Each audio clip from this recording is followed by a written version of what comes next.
and ultimately moving forward, going to trial. It did nothing to shake me, if you will, in that regard. The bottom line is this: I know I have a very good case. My evidence stands for itself, speaks for itself. My witnesses. My case is substantial, it's strong, and it's backed by fact, and it's backed by evidence. The Tesla Q podcast is for informational purposes only and is not intended for and should not be used as financial, investment, or trading advice. Research associated with fiscal decisions should be conducted elsewhere. The host of the show possesses no license or credentials to warrant accepting advice based on what is heard on the Tesla Q podcast. Additionally, even though the host and guests may hold positions in companies discussed on the show, they don't have insights into the next time step of the simulation. Therefore, do not make any financial decisions based on the contents of this podcast. Hello and welcome to episode number 51 of the Tesla Q podcast. We have a very special guest today. We're going to be talking to Karl Hansen again, who has spent some time out in Reno, Nevada at the Tesla Gigafactory 1. We talked to him in episode 43 back in August. If you haven't listened to that, I highly recommend you go back and listen to that and find out more about Karl's background and who Karl Hansen is and why he ended up in the position that he was in with Tesla. And if you want to be a contributor to the podcast, you can go to patreon.com/TeslaQpodcast and sign up there. I do hope to start putting some more written articles out on there and more episodes in the near future. So with no further ado, we're going to get right into the interview. So welcome, Karl. Well, thank you, sir. I do appreciate it. It's actually another humbling experience, and definitely some time has passed since we chatted last. First and foremost, thank you. And second, can you hear me okay? How are our comms? Yes, I can hear you. I think there might be a little bit of an echo on your end of my audio, so you may want to adjust that. But yeah, so what's new with Karl? I saw a recent update on the GoFundMe. Yes, you did, and first and foremost, thanks to you, and thank you to everybody out there who has been following and paid attention and has continued to support me. So what's happening is it was time to make a decision, and there were some questions about, I had seen out there, why did I stay in Reno so long, different things like that. It's time to move on, and I have been trying to get back into federal service. It's been a long time, quite frankly, and and I'm sure there's listeners out there who can attest to federal service being a challenge to apply and ultimately succeed in getting a position.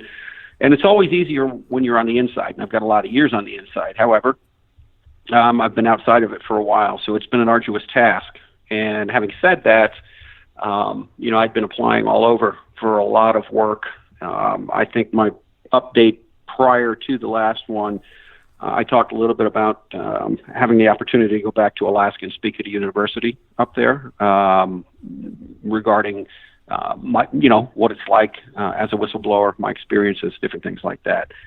During that trip, I was fortunate enough to meet with some former colleagues and friends, and they had pointed me in the direction of some positions that were open back up in Alaska. And I had applied to multiple positions up there. And the short story is I was offered an opportunity to go to work in Anchorage at the Veterans Administration with the VA Police Department. That was kind of the first opportunity that opened itself up. And bottom line is that was the decision I made. So that's what I'm doing. That's kind of where we're going. Leaving Reno doesn't mean Mr. Musk is off my radar by any means. Just to clarify, the reality is that I spent a good part of my career in public service and federal service, taking care of veterans and taking care of people. And I think that in addition to that, it's been the impact on my kids, which I talked to. It's been pretty significant. The emotional, I'll just be honest, the emotional drain associated with this for the past almost 2 years has been substantial. And because I've been so focused on what I need to do and making sure that this takes precedent, I've been pretty remiss in my ability and my willingness, or I say my ability, if you will, to keep open communications and comms with my kids. So my kids are up in Alaska. I'm going back to Alaska, going to go back into the federal system, and we're going to drive on, and we're going to follow this through. It doesn't mean I'm off the radar. It just means I'm a little bit I'm out of the lower 48. And Alaska's kind of for anybody who's been there, they probably can attest to the fact that it's a magical place, indescribable. And so that's what I'm doing, brother. So you have a little bit of a family reunion and get to see your kids more, but you're not going to stop the pursuit of what's right with the Gigafactory. No, absolutely not. Absolutely not. As has been talked about, and I guess talked about on my updates and different things, when people talk about what's Karl doing, and he's out there quiet and there's not much from him, and I think we talked about that before. There's a reason for that. Not going to dwell on it, get into the weeds. It has to do with credibility. It has to do with professionalism, and it has to do with the fact that I'm in this game, this long game with Musk. And, I'm part of ongoing investigations that have been continuing for a long time. And in addition to that, I'm still conducting my own investigative activity. I have up until this point. And so, that's kind of the answer on that. Yeah, and just within the last week, there's been a lot of people on Twitter that have pointed out that a certain lawyer has possibly spent a little too much time on Twitter talking about his case. On the front end, it seemed kind of braggadocious and like he thought that he had a good chance of winning the case for his client. And subsequent to the case ending, it's been a lot more like capitulation and like he's groveling to appease a settlement from the opposing side. But I think everyone knows who I'm talking about, but I'm not going to say the names, because apparently that gets you off the hook for everything. So I don't know if you have any thoughts on that verdict that recently came down, but if you do, go ahead, talk about it. I will share that I followed that. I followed that case like a hawk. I followed, but Twitter's kind of my go-to daily read, if you will, and I followed that extensively. And I'll tell you that right up until. Here's Karl's opinion. Listen, I'm just an investigator. I'm not a lawyer. But at the end of the day, going up and leading up to that, we saw with that representation, we saw that attorney get some pretty significant wins, if you will, pre-trial, right? Moving up. It was crazy. It was like the first time that anybody has ever done this. Yeah, I definitely saw a lot of information in the evidence that corroborated my opinions about a certain CEO, and ultimately they didn't matter in the end for the verdict. But go ahead. And that's bizarre, right?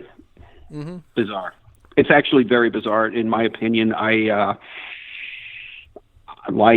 It's like a lot of people. I was absolutely dumbfounded. However, well, let's just say what it is. We had some folks out there that were at the trial that we follow, and after day one, seeing that report, I was kind of taken aback, quite honestly. And I thought, well, yeah, I think you, me, I think hundreds, if not thousands of people. We're the main players, right?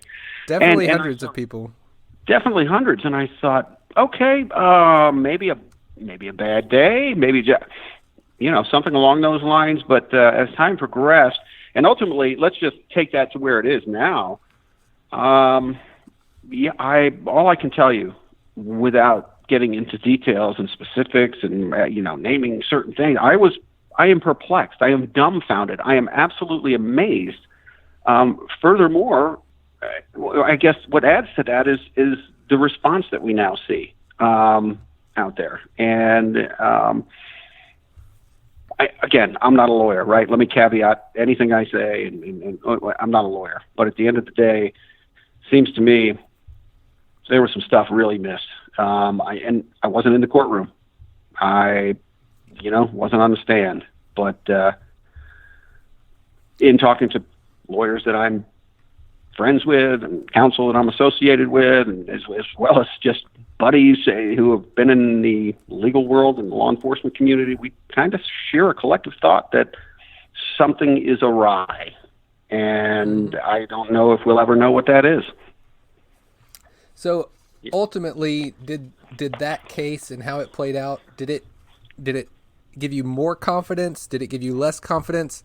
And was there anything from that whole process, like the pretrial evidence that came out, that could contribute to some of your ongoing activities? That's some good questions. From a standpoint of confidence with respect to my case and ultimately moving forward, going to trial, it did nothing to shake me, if you will, in that regard. The bottom line is this: I know I have a very good case. My evidence stands for itself, speaks for itself, my witnesses, and the bottom line, without getting into all of that. And again, people are going to say, well, why doesn't this guy, why the hell doesn't he say why doesn't he tell us? Because I can't, folks, understand that. And there's a myriad of reasons. And that's not being arrogant at all. But my case is substantial, it's strong, and it's backed by fact, and it's backed by evidence. And I think in the case that we were just talking about, counsel is key. And again, not being a part of all of that, we really don't know what we don't know, including myself. So we're all speculating, right? Including myself, speculating on opinion, speculating on experience, and absent any further information from either of the parties, either the plaintiff's counsel. I mean, aside from what plaintiff's counsel's out there putting out, we are, it seems, only left to our own devices. So with respect to myself, nothing shook me there. No, I've got a strong case. And go ahead, there were a couple other things you asked that I kind of lost track of. What were the last couple points you made with respect to that? Just whether there was anything from the evidence that became public with that might help your case or hurt your case. Like one thing in particular is the hiring of the private investigator and that tactic that was used. And I don't know if there may be similar tactics that might play into your case. Maybe you may not be able to say, but.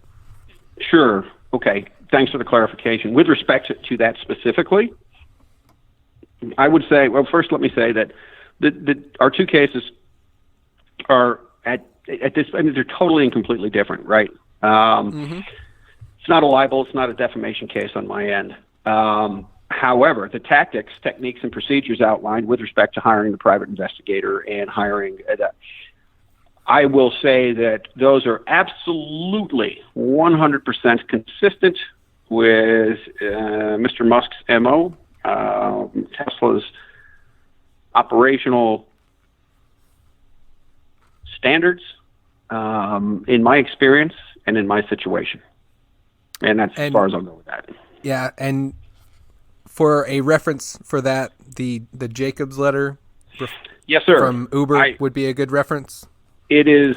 It actually is an amazing reference, and I highly encourage people. I don't think that I was asked not too long ago. If there's one thing that hasn't gotten enough traction, right?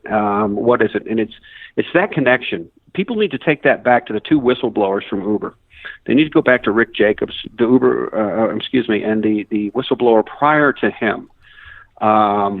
And they need to really follow the Jacobs letter. And the former whistleblower, his name was, Samuel Ward,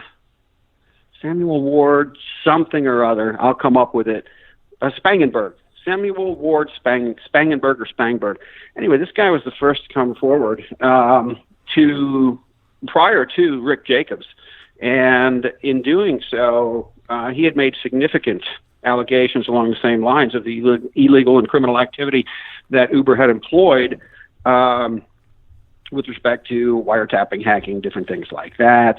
I'm going to go ahead and let I mean, that's what I got from media sources. That's what I've got in my own legal research pertaining to Spangenberg. But ultimately, the Jacobs letter, that information, that letter, information pertaining to that was withheld by Uber's general counsel. It was withheld from the trial judge, from the opposing counsel in the Waymo Uber litigation. It's a very, very good read. People need to follow up and look into that, because it was those same players after everything went down with Uber, and what we'd like to say is the crap started hitting the fan, and there were federal investigations ongoing by the FBI and the Department of Justice with respect to that. Those folks jumped ship. And the first one over there at Tesla was Jeff Jones. And subsequently, the rest of them came on board. And ultimately, throughout my investigations, what I've learned is that these individuals, we were all told that they were Tesla employees. They were new Tesla employees. And they, in fact, were they were listed on Tesla's internal, global organizational chart. The fact was they were contractors with a company called Nisos, and there's several of them out there. So anyway, that's as far as I'll go on that. People need to read that and take a look at that. It speaks for itself. And what I can tell you is that what I observed during my tenure, what I've reported, was absolutely consistent with a lot of the information, a lot of behaviors that were portrayed and outlined in the Jacobs letter. Almost consistent, verbatim. All right. Next question I'm going to ask is a little lighter question, just to mix it up a little bit. So you mentioned that you read Twitter a lot. You don't post on there, of course, but you do read it. So when you read Twitter, what are some of the favorite accounts that you have, both from an informational perspective and from a humor perspective? Wow, good question. Favorite Twitter account? Oh, wow. That's tough. It really is. And let me just say that the truth is, I'll be honest, I knew what Twitter was, right? I had no clue who or what the hell this phenomenon called Tesla Q was, even a year and a half ago. Shit, man, I didn't even know what the Tesla stock ticker was. I had to Google what a Q meant, to be honest with you. So before all this went down, I followed normal people. My favorite accounts were ultramarathon runners and people that do that, free climbers, inspiring wounded warriors and stuff like that. That was kind of my gig. And anybody that checks out my Twitter will be like, wow, he didn't say anything, but you'll see, there's probably a lot of ultramarathon stuff. Anyway, all I read on Twitter is related to Tesla, Musk, etc. The entire show out there.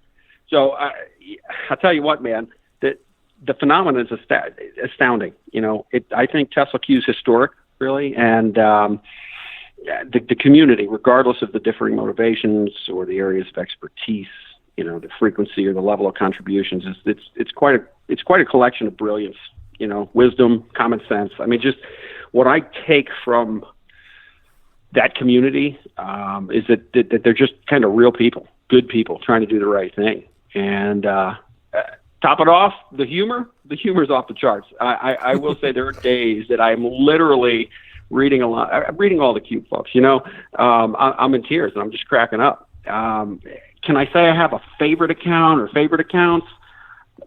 Probably not. I mean, everybody brings something to the table that's unique. And there's value in that, right? I think, there's so much value in that, particularly depending on the current topic or what's hot out there and what's trending. With that said, though, let me just go ahead. I'm going to throw this out there. Who doesn't love Tesla charts, right? TC is the man. Okay. So, and and for a quick plug, he's got a podcast coming out soon. He did point out that it's not meant to compete with the QTR podcast or with this podcast, but to complement. So I think it'll be out. I think he was originally planning to release it in January, but I think that may be moving to the left a little bit. So we may get a chart cast before the year's over. So that will be awesome. I actually saw that last night when I was scrolling through, and I said, wow, and then Montana Skeptic, right? Like, see, I wasn't even tuned in during the Montana Skeptic days. I was out there doing my own thing. But now that dude's returned, I got to tell you, I've read some things. I find myself fascinated by his genius. Him and Charts, those guys are those guys are on it. And I forgot I forgot what it was. It was like a 30-minute documentary that came out not too long, I don't know, a while ago, and I watched. Real Vision, maybe? Yeah, the Real Vision thing. I thought that was pretty squared away, man. Absolutely. So and I obviously track the accounts of whistleblowers, closely. Christina Balan, Milena Lakowski. I mean, Pat Watson, Anna Watson. The people who struggle that I've followed, that I can relate to, quite frankly, because I empathize, I sympathize with those folks, and many others who even aren't out there on Twitter that I'm aware of, and that a lot of people are also aware of in their own way, and their own interactions, And then you got Plain Sight, right? Plain Sight, that dude, Plain Sight. He doesn't quit. Yeah. No, he has no quit in him whatsoever. Zero. And he's got guts, you see. He's got guts. Like everybody in Q, I'll be honest with you, all those folks I mentioned, yourself, Plain Sight, but he doesn't quit. He's got tenacity, and he's a huge resource. He's doing an invaluable service. I can tell you that. And not just related to Tesla either. I mean, no, absolutely. He's got a pretty diverse thing that he's going after. So he does, and that's part of what I kind of, it's actually a large part of what I like about him is it took a little while to get into, who's this Plain Sight guy, but now he's pretty squared away. And then of course there's yourself. Let me just tell you, I got to throw you out there. You're awesome. I follow you. I appreciate that. Thank you. You're welcome. Absolutely. Oh my gosh. Who else? I think I'd be remiss if I didn't talk a little bit about probably the media, some journalists that I've had contact with and I've spoken with. I follow, Russ Mitchell, Charlie Grant, definitely Laura Kolodny, our guy here in Reno, the Reno Gazette-Journal, Ben Spillman. He's a great dude, man. Spent some time with him. And then, of course, Matthew Klippenstein. What a great article he put out. Ed Niedermeyer, Ryan Mack, Lynette Lopez, to name a few. And then you got Mike Flores, right? Everybody knows Mike Flo. Mike Flo is always sticking up for me, always has my back. Mike is squared away. Cassandra, Tesla Q, Paul Whitwose, Luis Carruthers, Professor Piehead. Oh my God, these are like the names, the big names. Donna Walker, Outlandish Bullshit, G650 Secured. I mean, those are some primaries. God, I got others. You know what? You know who I love? I'll be honest with you, and this is a good story. It's a true story. So I love me some Sam Antar, right? I had no idea who the hell Sam Antar was. I was born in Long Island, grew up in Long Island, New York, and this is no crap. So Crazy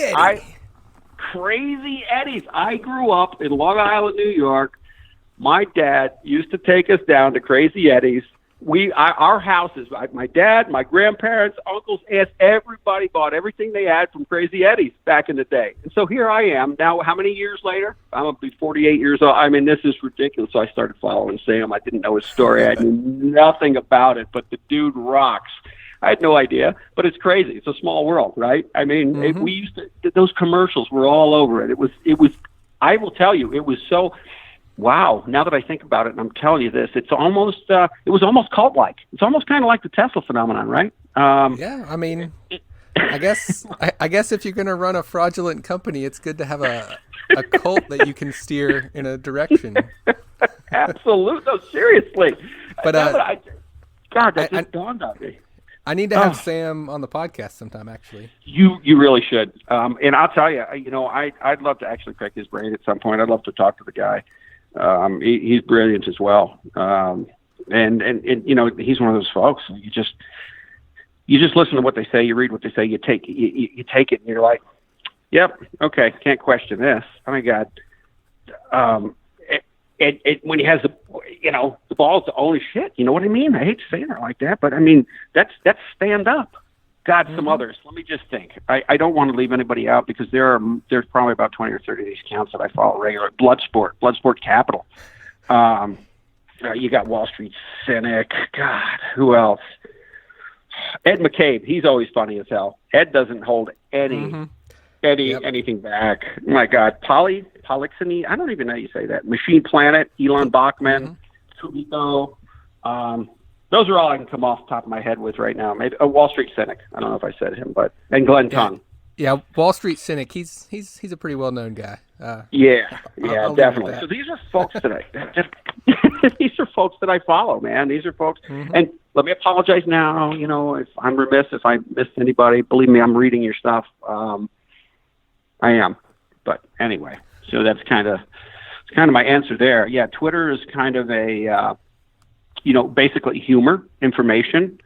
It kind of covers for me all of those areas, if you will. Like I said, these are when you weed through the crap, if you've been around a while, you can pretty much do that.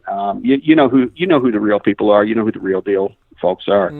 And I get a sense that y'all are good people, truly good people doing the right thing. Why? Because it's the right thing to do. Because I'm just going to say, this isn't, what dumbfounds me is the lack of enforcement, regulatory enforcement, with respect to this entire situation. But I'm not going to go down that road right now. But there is just so much that is obvious and in everybody's face. And when we talk about the substance and the knowledge base of those folks inside Tesla Q who have been doing this for years, who understand it, not just this, who've been involved in the business world, who've been involved in, investing, whatever it is, Wall Street. These people know what they're talking about. And then the whole, short sellers, in my mind, that bears no relevance to anything, quite frankly. It's just, it's just something for, folks on the other end of that who are probably doing bad things, gives them something to complain about, I guess. I don't know. I'll shut up. Moving on. Just one quick follow-up from the list of people you mentioned. Mike Flores, did you meet him subsequent to becoming a whistleblower, or did you already know him before that? Or how did you meet? Hold on. I knew Mike just prior to becoming a whistleblower. I knew Mike when I got to Reno. Okay. Yeah, good friend. All right. Next question that I have here is, what action requested from you was the deal breaker that ultimately caused you to definitively say that you were ready to blow the whistle? What action requested of me was the deal breaker that caused me to... Or was there a single instance, or was it just the culmination of multiple things? So I think that, let me say that the initial, I wasn't requested to perform any action. In fact, when I was told that I would not talk to law enforcement and report these felony crimes that were ongoing and had risen to a level that I felt was significant and required the involvement of multiple law enforcement agencies, that was the first initial huge red flag. And that just continued to spiral from there. And once I realized that, moving forward a little bit, into the June time frame, when I saw what was going on with Martin Tripp, that had kind of sealed the deal for me. Repeatedly being told that I wouldn't talk to anybody, stop doing investigations, stop looking into this, you're not going to talk to law enforcement, blah, blah, blah. That was it for me. It doesn't take much. And had I been Joe Blow, had I not been in law enforcement, had I not spent a career doing this, maybe I would have been like, oh, geez, okay. But no, that was enough for me. I mean, I knew right then and there, and I'd been able to see the writing on the wall. I could see what was going on around me. So, I mean, I think that's probably the best I'm going to give you on that right now. But if there was I wasn't tasked to perform anything specifically criminally or fraudulently, or in fact, they knew better than to even approach me to try and do something like that or to participate in anything like that. I think that's part of the reason that I was ostracized and marginalized and, just set out to pasture, if you will. So did they assume that you would just be on the payroll and just be hanging out or something? I think initially, did they assume I'd be on the payroll and was just hanging out? Sure. I will say that I I believe that certain people in certain roles and capacities probably assumed that would be initially, that's what I would do. Karl would go along and get along just like everybody else that was an investigator there and not rock the boat. But nobody else that was an investigator there had any law enforcement experience, and nor did they have any experience in conducting the types of felony level investigations that needed to be done. I was encouraged to do investigations thoroughly and initially. And when the Uber thugs came over, the Uber guys, when Elon brought those guys over, the former CIA guys, NSA, IC, whatever it is, these guys, things changed real quick. And that's when I started to get shut down. And I was told that at the end of the day that they were there to, their goal was to identify and mitigate the insider threat. So there was actually a shift within the corporate culture, it seems like. Absolutely, there was a shift in the corporate culture. It was absolutely, when those guys came over, it was definitely, there was definitely a shift, and it was immediate. And remember, this is the Model 3 ramp up time, right? Mm-hmm. So there was all that going on, and I'm not going to get into the things that I was told about that and blah blah blah. But maybe we'll get to that at some point or some parts of it.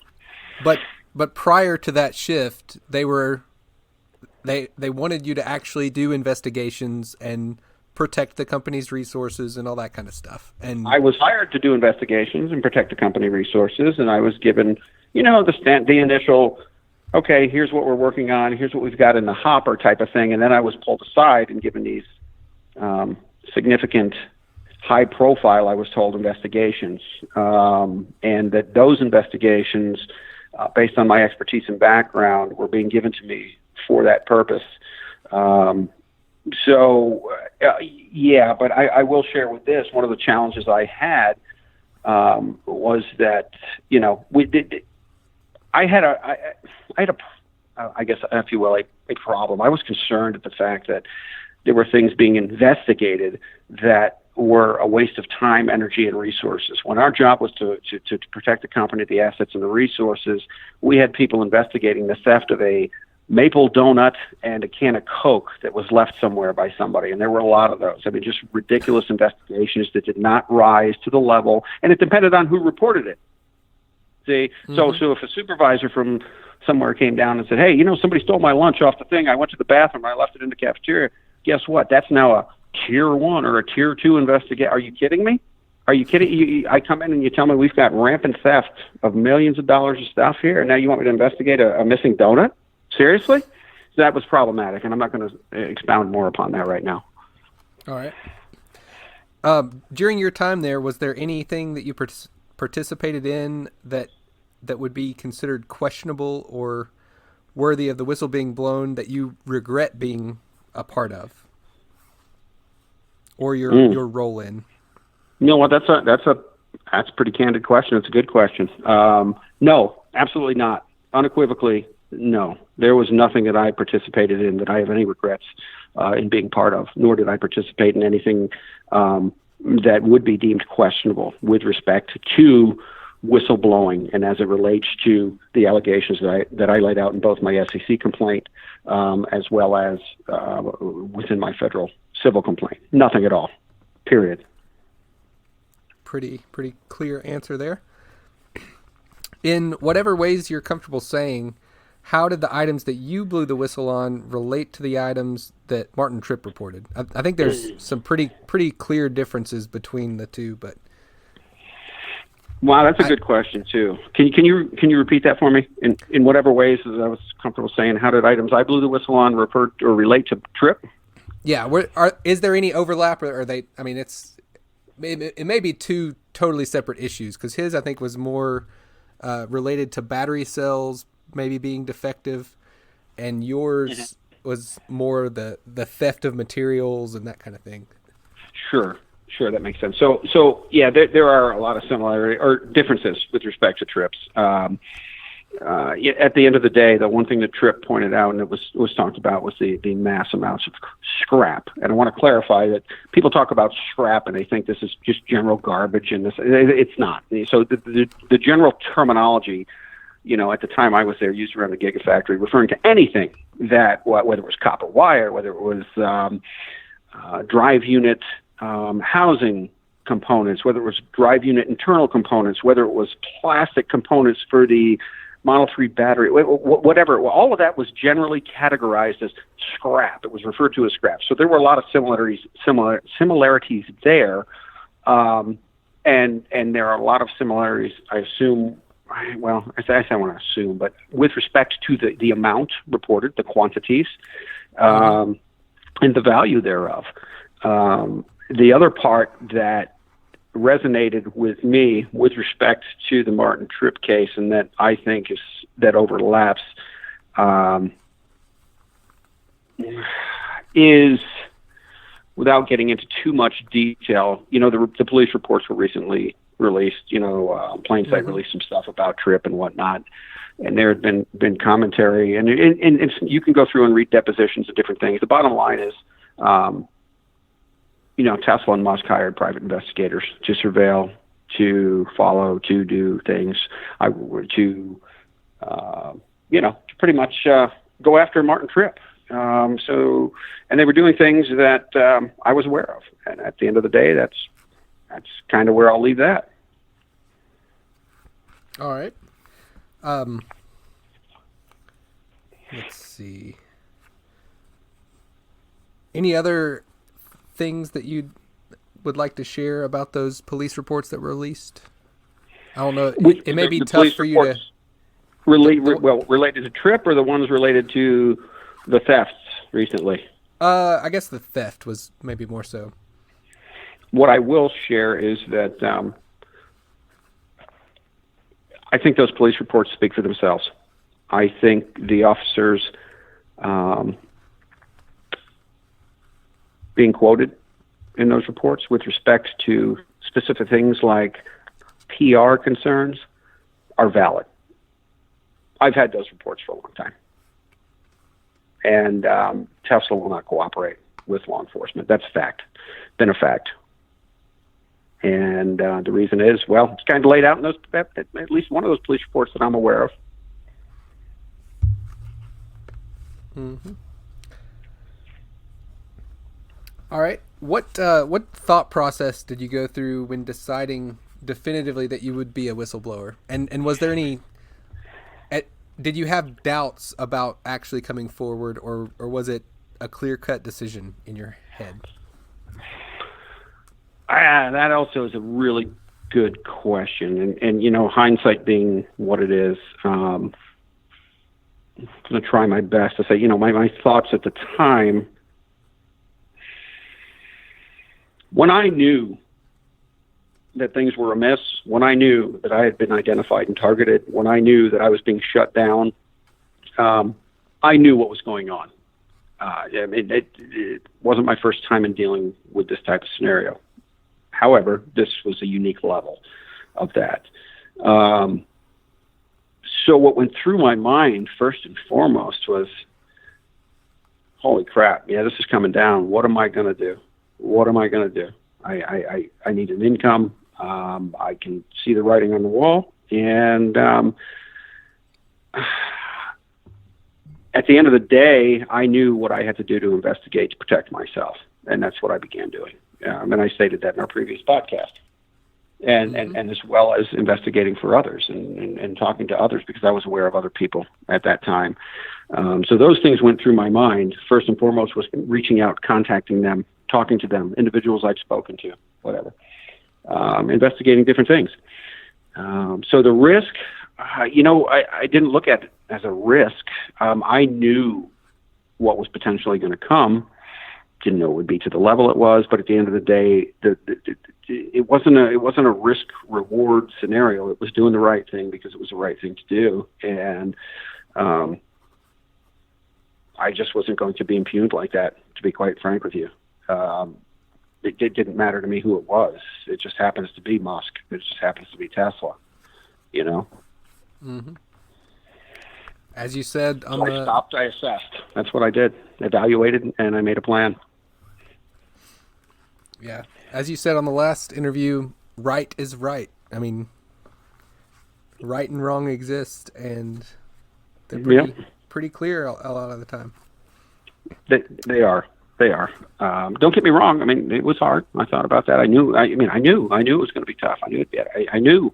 There's things you ever just know something. Does that make sense? Mm-hmm. And you knew. I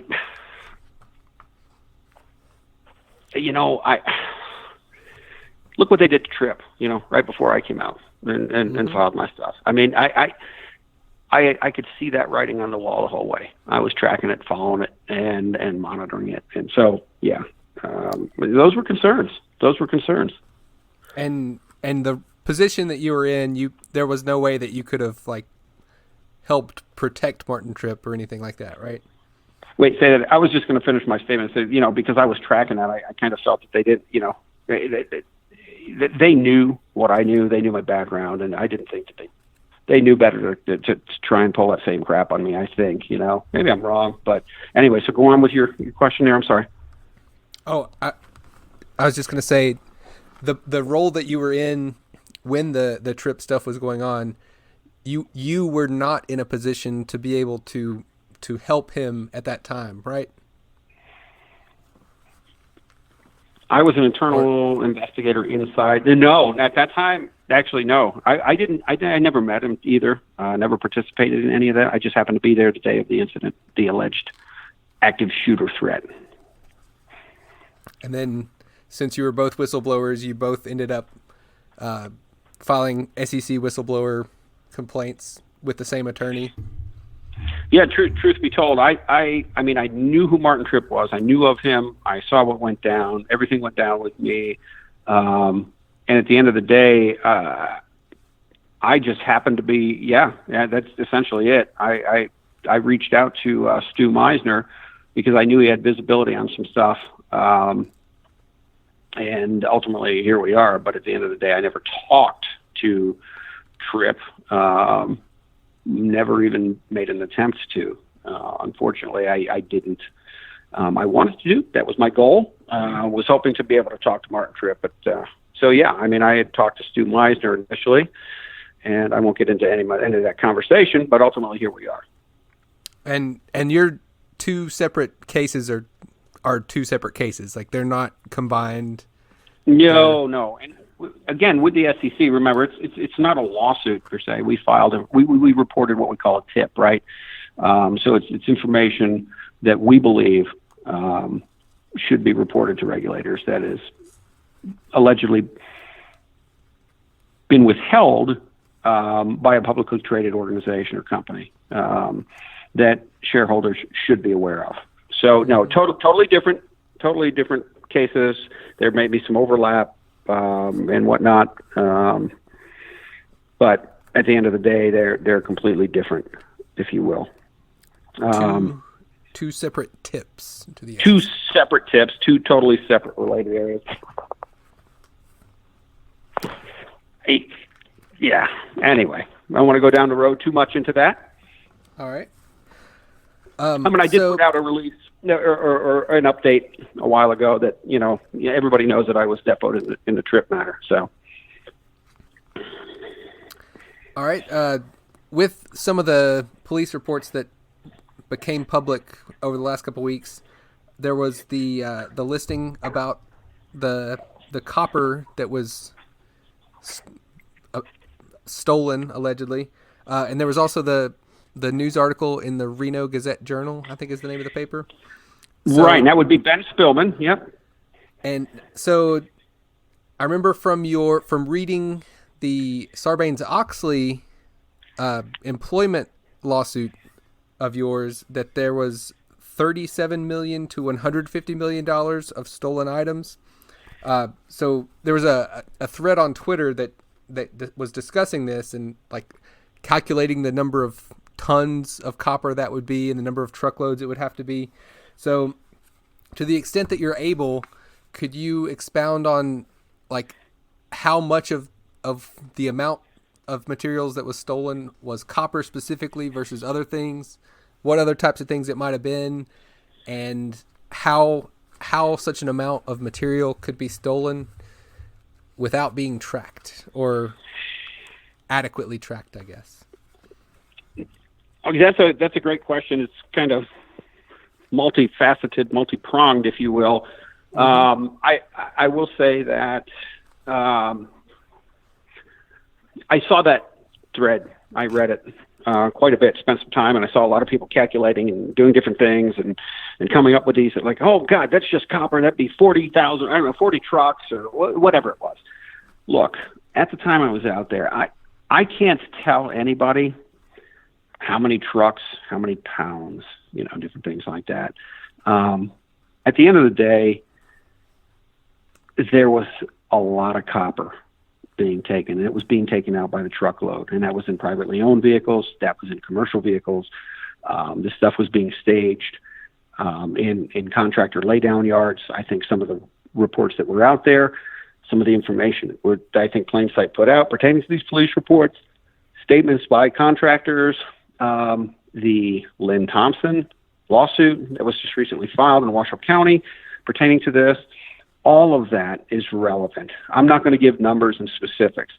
But what I will say is that people were solely focused on, copper wire, commercial copper. This stuff was 1 inch. This was big stuff. That's just a small aspect of what we're talking about. I don't know if it's small, but it's an aspect. When we talk about scrap, the information that I received with respect to that $37 to $150 million worth of scrap, copper was a primary item being stolen regularly, consistently, organized in the efforts, and at times, and over a period of time, I presume. Correct, definitely correct.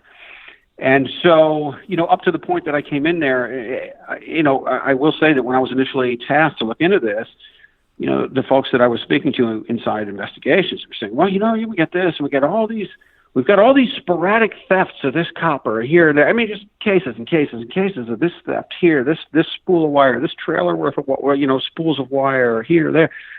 And I started taking a look at this, and I went back and I graphed it out, and I said, wait a minute, this is, these aren't just onesies and twosies. There's more of a pattern here. This is organized. This is not something that's sporadic. You get a couple contractors, a couple laborers coming in, and throwing some stuff in the back of their truck and going to the recycling yard. No, not at all.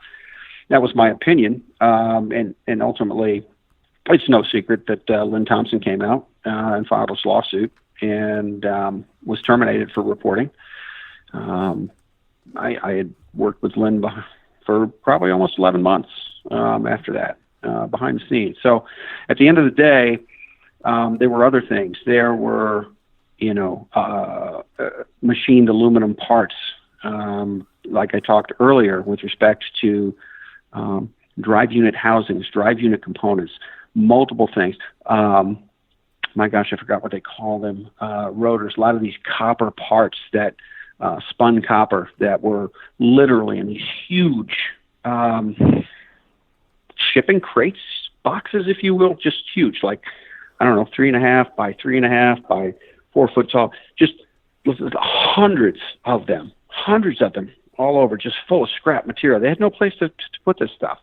So at the end of the day, there were those parts. There were battery components. There were battery cylinders. There were wiring harnesses. There were plastic components that made up the final assembly. There was the theft of high-end carbon fiber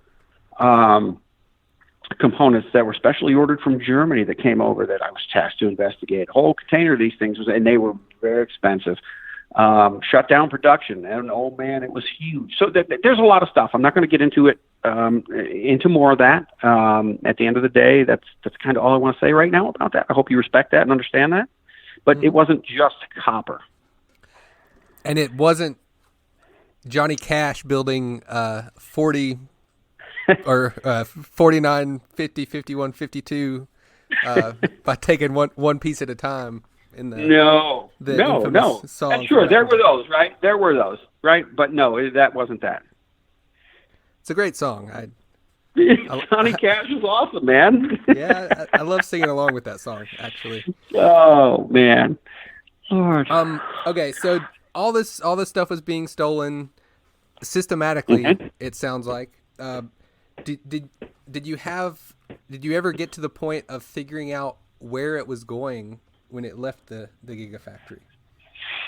So probably, I will say that, I had told you I'd been shut down for a while. Don't report.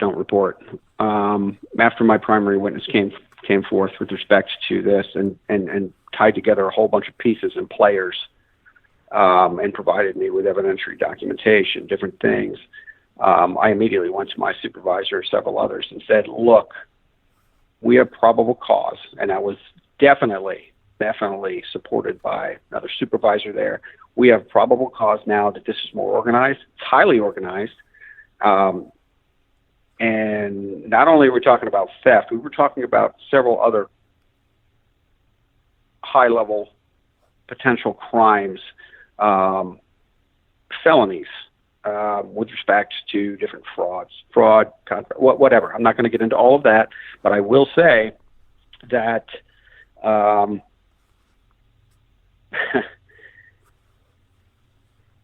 when I during the course of my investigation, after that individual came forward, and interviewing several other senior employees who had been in the industry for a long time, been out there for a while, I was told that this stuff was being taken by truckload to Tesla's recycling yard. And I said, Tesla's recycling yard? I said, what do you mean Tesla's? Tesla doesn't have a recycling yard. And I questioned several people about this, and they said all they know is they were told that, when this stuff leaves here, these scraps, when they take them, they're taking them to Tesla's recycling yard. And I said, well, hey, where? I know one in California, and then they mentioned Las Vegas, a place in Vegas. And I started looking into that and was shut down. But I found it curious that senior folks involved in contracts, the award of said contracts, as well as other things, superintendents, senior folks involved with electrical construction and different things out there, had reported that they'd been told by certain people that when the trucks go out of here, they go to Tesla's recycling yard. So bizarre to me. That's all I can say. Bizarre to me.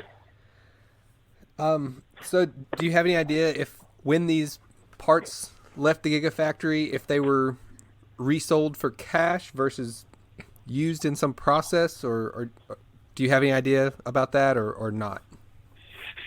I do not. I do not know what happened to those products that were, sent out in a scrap truck, sent out in a 53-foot dry van. And furthermore, even if it's nothing I can disclose right now, at this point. Okay. I have a question written down here about a company that's based in Reno, but I think I'm going to withhold that question. Okay. Because there's a chance that they may be doing things in a proper manner, so I won't bring their name into this. Fair enough. Let's see. You already talked about the Jacobs letter a little bit. Here's a good question.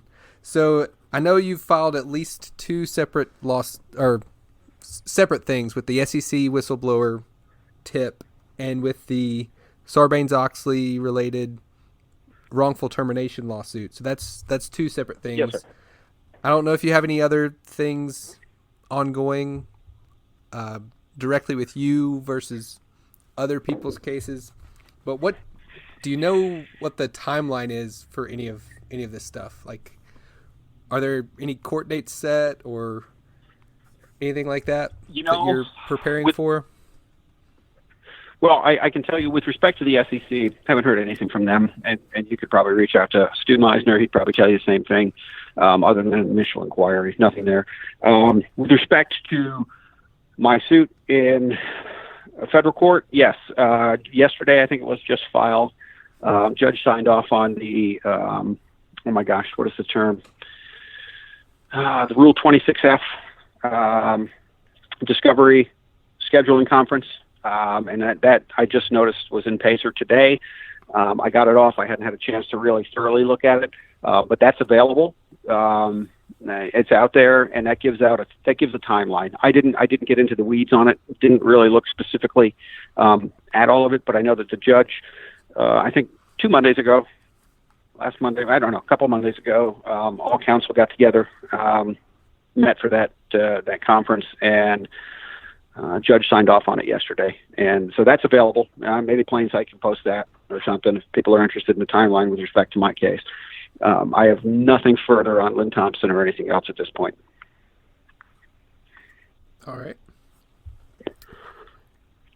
Anything that I failed to cover that you wanted to talk about? Man, no, I think this was awesome. I cannot think of anything off the top of my head that just jumps out at me and says, let's talk about this. I can only hope that, I hope that listeners are satisfied, if you will, and I hope that you're satisfied. This was awesome. And because I don't talk to too many people, like I say, given the opportunity to come on and discuss things with you and answer some questions that that have been out there and that you've put together, it's just it's kind of refreshing to me. It lets me know people are still interested and are following, and I really appreciate the hell out of that. So no, there's nothing off the top of my head. Anything else that you got that you thought of in the last few moments? One quick thing. So all these police reports that came out recently and became public, I saw a mention of different drugs in those. It sounded like they might all be little one-off instances of drug use at work, and probably not related to bigger cartel type issues. Sure. Is that the impression that you had as well? Yeah, with respect to those reports, absolutely. It's no secret that on any given day out there, there's a myriad of drug investigations, if you will, whether that's paraphernalia, whether that's, a baggy residue, whatever it is. That's always out there. Again, you gotta realize this place is like a small city, and so you're going to have all of that. And I suspect, well, actually, that's all that is reported, if it is reported at all. And those things that came out are, indicative of probably personal use, if you will. And I didn't review all of them. Actually, I didn't look at all of them. And I didn't get into large quantities, related to distribution. But I think what's important to realize is that, going back to those police reports and back to the one with the theft, if you look at that, the officers went back out and followed up and tried to follow up and tried to cooperate and tell Tesla, we're gonna cooperate with you. We want your cooperation. We want to investigate these. We want to try and mitigate these problems. The same holds true with the drugs. And I think, the cartel piece came out. Tesla made their statements on that. That's fine. Musk made his statement on that. That's fine. At the end of the day, we'll see where the cards fall with respect to that. But I would say, to answer your question, yes. So I think those are onesies and twosies, personal use, minor consumption, small consumption. You know what I mean? Nothing significant. And again, I haven't read them all. Mm-hmm. All right. Well, thanks for coming on again. You're actually only the second two-time guest after Montana Skeptic, actually. What? So, yeah. I'm sure there will probably be more. And I'm not going to count Tesla Charts because I just broke his interview into two pieces. So it was one interview, but great part interview. one and part two. But big thanks for coming on. Well, big thanks for having me, sir. Really, No truly, problem. I appreciate it more than I can. When I tell people, and know this, when I tell you I appreciate it more than I can convey in words, I mean that. I mean that to you, and I mean that to everybody. It's really hard for me, and I can articulate well, I can write well, but when it comes down to the personal feelings, it's sometimes a challenge. So I appreciate it. I really do. Thank you very much. Oh yeah, one last thing. Are you going to drive a Cybertruck up to Alaska along the highway there? if if Elon would like to donate his Cybertruck for me to take it up the AlCan, I'd be more than happy. I've done that route about 6 different times. I suspect that. Never mind. I have no opinion on that. But sure. Tell him to donate one.